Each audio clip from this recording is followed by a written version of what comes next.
স্বাগত বিশেষ সংবাদে। আপনাদের সঙ্গে আছি আমি নাদিরা জাহান। নাশকতায় ক্ষতিগ্রস্ত রাজধানীর রামপুরায় বিটিভি ভবন সকালে পরিদর্শন করেছেন প্রধানমন্ত্রী শেখ হাসিনা। এ সময় সরকার প্রধান জানান, কোটা ইস্যুতে সংবাদ সম্মেলনে তিনি যে বক্তব্য দিয়েছেন তা বিকৃত করা হয়েছে। ধ্বংসযজ্ঞে জড়িতরা দেশের আনাচে কানাচে লুকিয়ে রয়েছে উল্লেখ করে তাদের খুঁজে বিচারের আওতায় আনতে সরকারকে সহায়তার আহ্বান জানান শেখ হাসিনা। প্রধানমন্ত্রী আরও বলেন, দেশে সহিংসতা চালানোর পর এখন বিশ্বের বিভিন্ন দেশে প্রবাসী বাংলাদেশিদের উস্কে দেওয়া হচ্ছে।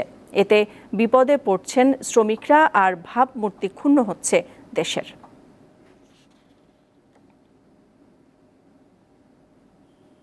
যারা এটা ধ্বংস করলো আর যাদের জন্য এই দুর্ভোগ, যাদের জন্য আজকে বিদেশে বাংলাদেশের ভাবমূর্তি নষ্ট হচ্ছে, আমি তাদের বিচারের ভার এদেশের জনগণের উপরেই দিয়ে যাচ্ছি।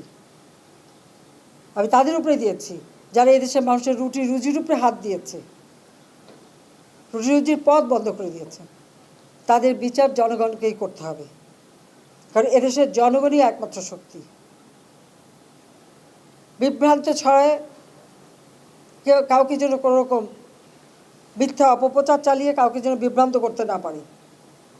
আসল সত্যটা জানুন, যারা এসবের সাথে জড়িত সারা বাংলাদেশের আনাচে কানাচে যে যেখানে আছে তাদের খুঁজে বের করুন, তাদের খুঁজে বের করুন এবং তাদের শাস্তির ব্যবস্থা করার জন্য সহযোগিতা করুন। আমি দেশবাসীর কাছে সেই আহ্বান জানাই। রাজধানী ঢাকা সহ গাজীপুর, নরসিংদী ও নারায়ণগঞ্জে কারফিউ বহাল রয়েছে। তবে আজ শুক্র ও আগামীকাল শনিবার এসব স্থানে কারফিউ শিথিল থাকবে সকাল ৮টা থেকে বিকেল ৫টা পর্যন্ত। অন্যান্য জেলার বিষয়ে সিদ্ধান্ত নেবেন জেলা প্রশাসন। বৃহস্পতিবার রাতে রাজধানীর ধানমন্ডির বাসায় সংবাদ সম্মেলনে এসব কথা বলেন স্বরাষ্ট্রমন্ত্রী আসাদুজ্জামান খান। কারফিউ শিথিল থাকায় সাপ্তাহিক ছুটির দিন হলেও নানা প্রয়োজনে ঘর থেকে বের হচ্ছেন মানুষজন।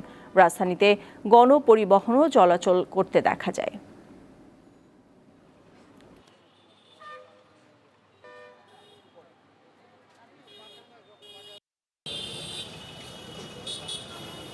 এই পরিস্থিতিতে আমরা চাই যে অতি দ্রুত বাংলাদেশের অবস্থা স্বাভাবিক হয়ে যায়, কারণ আমরা অফিস আদালতে যেতে পারছি না। আমরা চাই খুব দ্রুত স্বাভাবিক হোক, মানুষ চলাফেরা করতে যেন স্বস্তি বোধ করে। দিন রোজ করে খাই আমরা, একদিন গাড়ি বন্ধ থাকলে আমরা চলতে পারি না। আমরা এত 6 দিন গাড়ি বন্ধ ছিল, আমরা অনেক কষ্ট ছিলাম। দর্শক, এই মুহূর্তে কারফিউর শিথিল সময় চলছে। ঢাকার পরিস্থিতি জানবো, আমাদের সহকর্মী শাহবাগ থেকে যুক্ত হচ্ছেন জহিরুল ইসলাম। জহিরুল, আর তো কিছুক্ষণ পরে আজকে জুম্মার নামাজ, তো সার্বিকভাবে ঢাকার পরিস্থিতি কেমন দেখছেন? এই বিশেষ করে জুম্মার নামাজকে কেন্দ্র করে কি আইন শৃঙ্খলা বাহিনীর তৎপরতা বেড়েছে, এমন কিছু কি আপনার চোখে পড়েছে কিনা?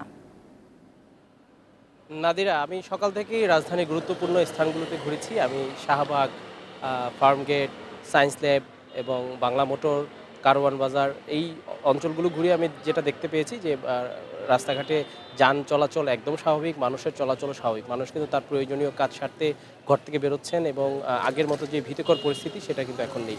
কারফিউ যেহেতু শিথিল রয়েছে, সেক্ষেত্রে আমরা দেখেছি যে এই শিথিল অবস্থায় কিন্তু মানুষ তার বিভিন্ন জায়গায় যে কাজগুলো পেন্ডিং রয়েছে সেটি করতে কিন্তু ঘর থেকে বেরিয়েছে। এবং আমি এখন রয়েছি শাহবাগ মোড়ে। শাহবাগ মোড়ে কিন্তু যান চলাচল একদম স্বাভাবিক।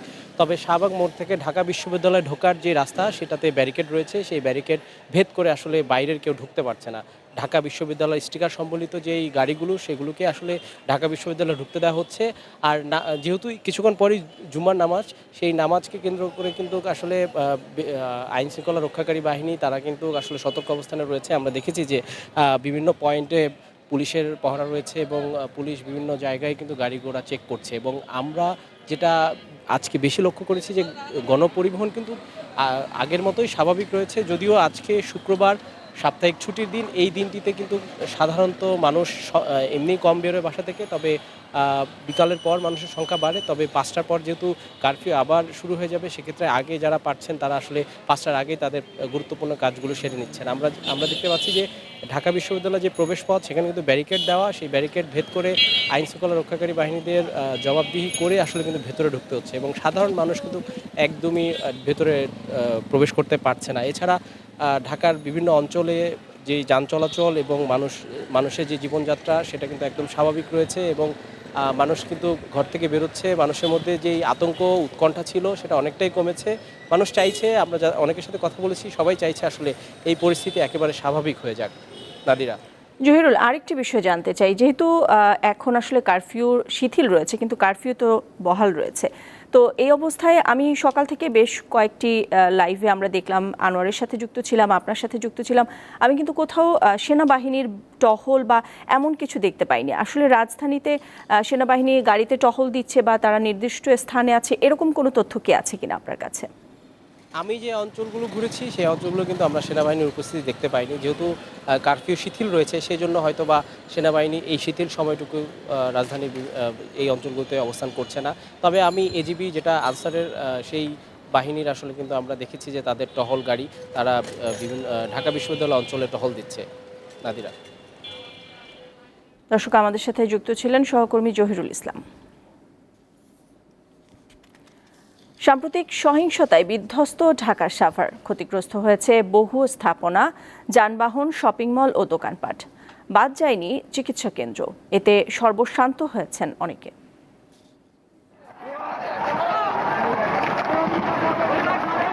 কোটা সংস্কার আন্দোলন ঘিরে সারা দেশের মতো সাভারেও সহিংস পরিস্থিতি সৃষ্টি হয়। দফায় দফায় সংঘর্ষে রণক্ষেত্রে পরিণত হয় রেডিও কলোনি থেকে গ্যান্ডা এলাকা। অচল হয়ে পড়ে ঢাকা আরিচা মহাসড়ক। আগুন দেওয়া হয় অনেক যানবাহনে, 4টি পুলিশ বক্স ভাঙচুর আর পুড়িয়ে দেওয়া হয় একটি ফুট ওভারব্রিজ ও সরকারি পশু হাসপাতাল। চালানো হয় লুটপাট।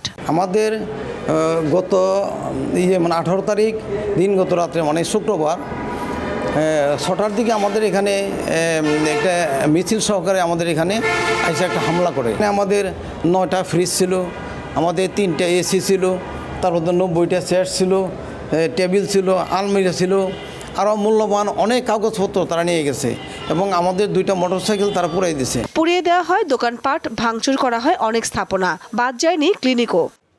গত শুক্রবার 19 তারিখ